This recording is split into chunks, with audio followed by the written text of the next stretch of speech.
অৰ্থদা আমি এতিয়া কেৰালাত আছোঁ এতিয়া আমাৰ জুবিন দা শ্ৰদ্ধাঞ্জলি জনাইছোঁ ইয়াৰ বিষয়ে আপুনি কিবা ক'বনে কি ক'ম আৰু ভাষা নাই ক'বলৈ সাৰ্থক আৰু সদায় আমাৰ মাজত থাকিব জুবিন দা আছে আৰু থাকিব জুবিন দা ক'বলৈ ভাষা নাই আৰু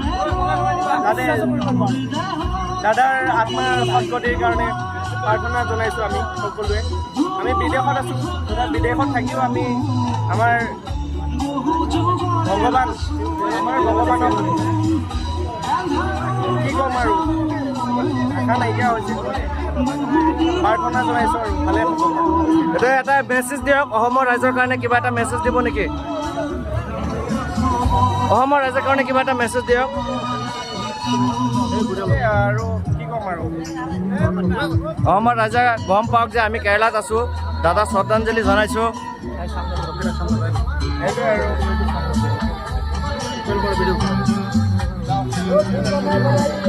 কৈছোঁ আৰু সকলোৰে সমবেদনা সকলোকে জ্ঞাপন কৰিছোঁ তাৰে কৈছোঁ আৰু